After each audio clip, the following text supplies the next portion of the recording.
देखिए दूसरे पॉइंट में मैं अपने तरीके से पूरा प्रयास करूंगा कि चीज़ें आपके याद रह जाएं, लिंक हो जाएं, चीज़ें रटना नहीं है।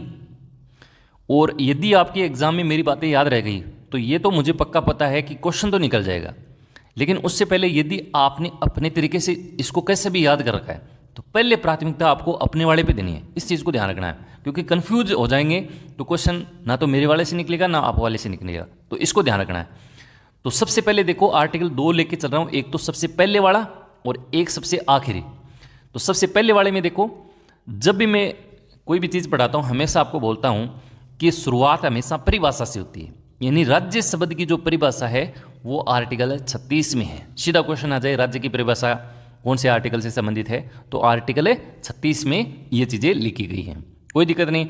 अब देखो लास्ट वाला, अब अपन ने राज्य से स्टार्ट किया, अब अपन कहाँ पे चल रहे हैं, अंतिम हम किसकी बात करते हैं, अंतर्राष्ट्रीय की बात करते हैं, नेशनल ही नहीं इंटरनेशनल। शुरुआत अपन ने राज्य से की, अब अपन बाहर चले गए, बाहर यानी अंत वाला, तो अंतिम है अंतर्राष्ट्रीय, ऐसे अंतिम ऐसे अंतर्राष्ट्रीय। तो अंतर्राष्ट्रीय शांति और सुरक्षा की बात कौन सा करता है, आर्टिकल 51 वाला करता है। मैं देखिए यहाँ कीवर्ड को फोकस कर रहा हूँ, क्योंकि कीवर्ड याद रह गए तो क्वेश्चन कई बार निकल जाता है। अब आर्टिकल 51 में 3-4 बातें और ही हैं, लेकिन हर बात में आपको अंतर्राष्ट्रीय शब्द जो है कीवर्ड में पक्का मिलेगा, ये चीज़ ध्यान रख लेना। 2 याद हो गए। अब इसके बाद देखो आर्टिकल 44 वाला, देखो 44 में 4 और 4 समान है ना, तो इसमें समान नागरिक संहिता की बात की गई, यानी सबके लिए जो कानून है वो एक समान होना चाहिए। तो ये जो कीवर्ड है ना ये आएगा आपके एग्जाम में, समान नागरिक संहिता, समान नागरिक संहिता। तो इससे आपको लिंक करना है कि यार 4 समान है, तो ये आपका अनुच्छेद जो है वो निकल जाएगा। इसके बाद देखो अगला चलें, आर्टिकल 50 पे चलो। देखो 50 में कहा गया है कि कार्यपालिका और न्यायपालिका ये दोनों अलग अलग होनी चाहिए संविधान के अंदर, इनका पृथक्करण बोला है कि कार्यपालिका न्यायपालिका से अलग है। भाई एक ही हो जाएगा तो फिर देश का बंटाधार हो जाएगा, हकीकत बात तो यही है, आजकल तो यही चल रहा है। भैया भाई आपने उच्चतम न्यायालय के सुप्रीम जो जज हैं उनको राज्यसभा सीट, वो मामला आपने देखा होगा, जबकि अपने नीति निर्देशक तत्व में बोला गया साहब कि कार्यपालिका न्यायपालिका से अलग पृथक्करण है। तो ये चीज़ें अब आपको याद कैसे रखोगे, देखो आर्टिकल 50 पे अपन क्या बोलते हैं, 50 को अपन आधा कहते हैं ना, 50-50। तो इसमें 50-50 का मतलब हो गया ये कार्यपालिका और न्यायपालिका दोनों क्या है, पृथक्करण है, आधे आधे हैं, अलग अलग है, अलग अलग याद रखना है, 50-50 यानी पृथक्करण। तो इसको थोड़ा सा ऐसे आप याद रखना है। इसके बाद देखो अगला आर्टिकल 40 पे आओ एक बार। देखो आर्टिकल 40 जो है वो ग्राम पंचायतों के संगठन से संबंधित है, ये बहुत ही ज़्यादा महत्वपूर्ण आर्टिकल है।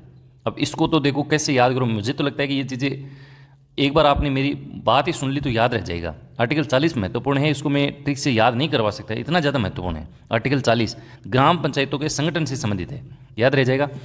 इसके बाद देखो अगला हो एक आर्टिकल 48, आर्टिकल 48 ये भी महत्वपूर्ण है। इसमें कृषि शब्द जो है, कृषि शब्द मिलेगा आपको पक्का, कृषि और पशुपालन का संगठन। अब इसको याद कैसे रखोगे, देखो 48 में देखो 8 और 4 कितने होते हैं, 12 होते हैं। और किसान क्या करता है, 12 महीने खेती करता है। वो एक अलग बात है कि भजनलाल जी ने बोला कि किसान 1 महीना ही खेती करता है, बहुत गंदी बात बोली उन्होंने।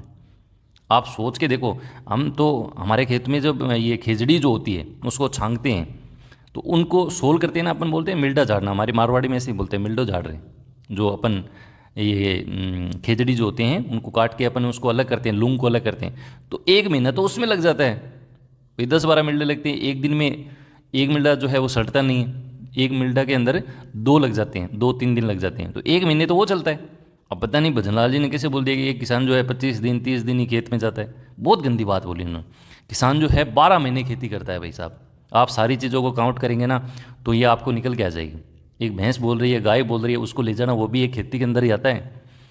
तो देखो इसको 48 में देखो 8 और 4 कितने होते हैं, 12 होते हैं। तो किसान क्या करता है, 12 महीने खेती करता है। तो कृषि वाला इसको आपको लिंक करना है। इसके बाद देखो आर्टिकल 49 में कहा गया है कि राष्ट्रीय जो हमारी स्मारक हैं, धरोहर हैं, उनका हमें संरक्षण करना है।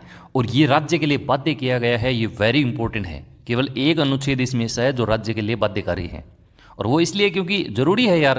पीछे आपने देखा लोगों ने क्या किया, अरावली को नुकसान पहुंचा रहे हैं। इनको कौन बताया कि यार ये तो नीति निर्देशक तत्वों में बाध्य किया है कि अपनी जो सांस्कृतिक धरोहर हैं, स्मारक हैं, उनका हमें संरक्षण करना है।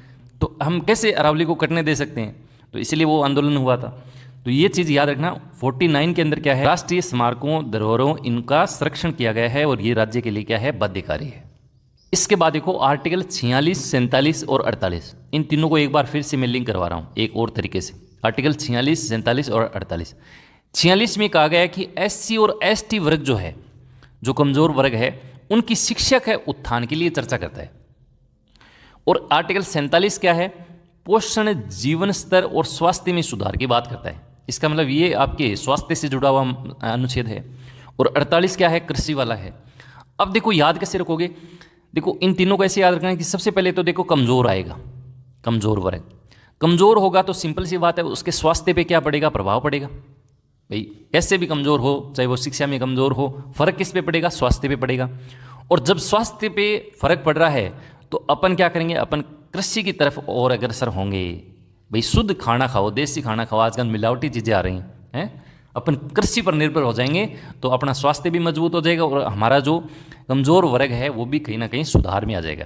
तो इन तीनों को ऐसे याद रखना है कि 46 किससे संबंधित है, अरे यार वो कमज़ोर वाली बात की गई। अब कमज़ोर क्या हो रहा है, स्वास्थ्य हो रहा है, तो 47 में स्वास्थ्य है। फिर हम मजबूत कैसे होंगे, कृषि पे डिपेंड हो जाएंगे, तो 48 में कृषि। एक तरीका ये है याद करने का। इसके बाद देखो अगला आर्टिकल मैं आपको याद कराऊँ, आर्टिकल 45।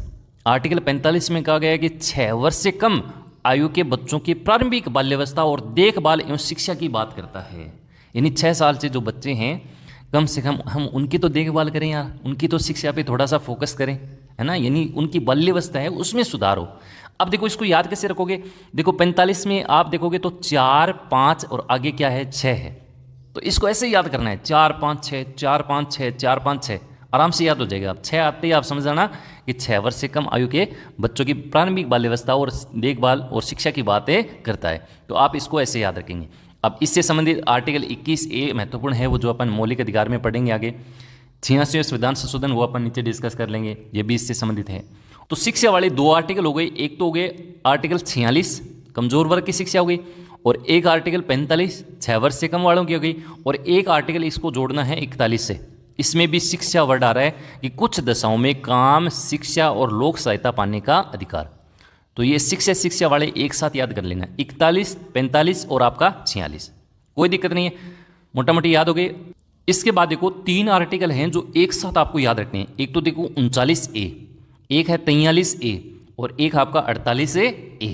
देखो ए वाले हैं बाद में जोड़े गए हैं, तीनों को एक साथ याद रखना है। पहली चीज़ तो यही याद रखनी है, 39A, 43A और आपका 48A।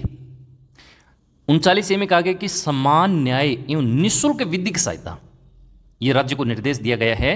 और इसके लिए तो अपन ने एक्ट भी बना दिया है 87 वाला, 1987 वाला। मैंने राल साहब को बढ़ाया था और बताया था ना कि रालसा जो है समय समय पे लोक अदालत का गठन करती है, जिसमें कोई पैसा नहीं लगता है, आपसी समझौते से वो अपन मामला सलटा लेते हैं, उनको कोई वकील करने की जरूरत नहीं पड़ती है, क्योंकि राज्य को निर्देश दिया गया है कि निःशुल्क विधिक सहायता मिले, ये प्रावधान होना चाहिए।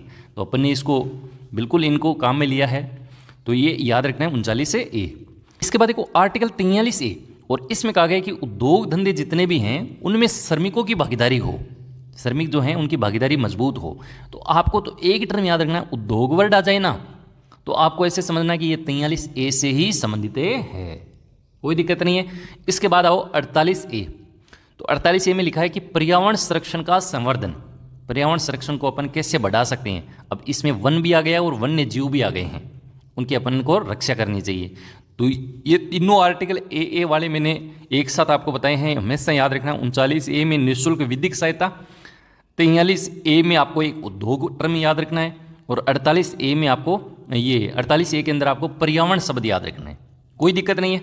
अब अपने आगे चलें, और कौन सा रह गया, ये 36 वाला तो याद रह जाएगा ना, 36, 51 वाले सबसे पहले परिभाषा आती है और अंतिम अंतर्राष्ट्रीय की बात करते हैं। 37 में याद कर लेना कि कोर्ट में चुनौती नहीं दे सकती, वाद योग्य नहीं है। हालांकि राज्य को कर्तव्य के रूप में इनको कहा गया है कि आप इनको लागू करेंगे, लेकिन ये कोर्ट में इनको चुनौती नहीं दी जा सकती, वाद योग्य नहीं है। ये कौन सा आर्टिकल है, 37 है। 36 के बाद सीधा 37 किसी की बात करेगा, कोर्ट नहीं जाना है। इसके बाद देखो आर्टिकल 38, और आर्टिकल 38 में कहा गया है कि लोक कल्याण की अभिवृद्धि के लिए सामाजिक व्यवस्था बनाएगा। भाई अपन राज्य के लिए महत्वपूर्ण क्या है, लोक कल्याण महत्वपूर्ण है, लोगों का कल्याण महत्वपूर्ण है, तो इसके लिए तमाम जो व्यवस्थाएं होती हैं वो अपन करेंगे। ऐसा आर्टिकल कौन सा है? 38 है। तो 38 में लोक कल्याणकारी ये टर्म आपको मिल जाए तो आपको आर्टिकल 38 करना है। इसके बाद आपका आर्टिकल 39, इसको अपन नीचे डिस्कस करेंगे क्योंकि इसमें कई सारे आर्टिकल हैं जो मैंने एक पॉइंट के रूप में रखा है। आर्टिकल 41 वाला शिक्षा की बात करता है, लोक सहायता की बात करता है, कुछ दशाओं में काम की बात करता है। इसके बाद आपका एक आर्टिकल रहा है कौन सा? आर्टिकल 42। आर्टिकल 42 में कहा गया है कि काम के लिए न्याय संगत मानवीचित दशाएं और प्रसूति सहायता उपलब्ध कराना। तो प्रसूति सहायता ये वाला टर्म याद रख लेना, आर्टिकल 42 से संबंधित है। अब इसको कैसे याद करोगे यार? मेरे जुगाड़ इस एक दो के जुगाड़ नहीं लगे हैं, हकीकत बात यही है। सारे आर्टिकल का जुगाड़ बनना मुश्किल रहता है, लेकिन मैं ये मानता हूँ कि अगर अपने 70% डेटा याद है ना तो ऑप्शन आएंगे और 70% डेटा से आपके नहीं आने वाले ऑप्शन कट जाएंगे, ये मुझे पक्का पता है। तो आपके इसका जुगाड़ याद है तो इसको याद कर लेना, प्रसूति सहायता वाला याद रखना है। देखिए एक जुगाड़ मेरे दिमाग में आ रहा है, इन 3-4 को एक साथ ही याद कर लो आप, ये 40 से लेके 43A तक। सबसे पहले देखो आर्टिकल 40 तो अपन ने देखा था ग्राम पंचायतों के संगठन से संबंधित था, यानी ग्राम पंचायतें बन गई। तो जैसे एक पंचायतें बनी अपन को क्या मिल गया? काम भी मिल गया। ये निश्चित तौर पे ग्राम पंचायतें बन जाती हैं तो काम मिल जाता है। अब काम मिल गया तो अपन क्या सोचते हैं कि यार न्याय होना चाहिए, न्याय संगत हो। और मान लीजिए न्याय संगत नहीं है तो अपन को कौन याद आता है? माँ याद आती है, प्रसूति सहायता माँ से संबंधित माँ याद आती है, न्याय संगत नहीं है। और जैसे ही न्याय संगत हो जाती है तो हमारे को क्या मिलती है? अंत में मजदूरी मिलती है, और मजदूरी मिलती है तो हम उद्योगों की ओर, बड़े उद्योग की ओर जाते हैं। आप इसको एक थीम के रूप में याद कर लेना कि सबसे पहले ग्राम पंचायतें बनी, हमें काम मिला तो दिमाग में आया कि यार न्याय संगत है कि नहीं है। अगर नहीं है तो हमें माँ भी याद आ रही है, प्रसूति सहायता। और यदि न्याय संगत है तो हमें मजदूरी भी मिल रही है, मजदूरी मिली तो हम उद्योगों की तरफ अग्रसर हुए, और देश ने क्या किया? एक समान कानून बनाया। तो आप इसको ऐसे याद कर लेना। तो मोटा मोटी मैंने सारे आर्टिकल आपको याद करवा दिए। एक बार आप इस क्लास को दोबारा सुन लेना, या इस केवल दूसरे पॉइंट को दोबारा सुन लेना, मेरे ख्याल से तो आपकी याद रह जाएगी। बाकी आप थोड़ा सा प्रयास खुद भी करना, फिर देखना कितना मज़ा आएगा। आगे बढ़ें तीसरे पॉइंट की तरफ।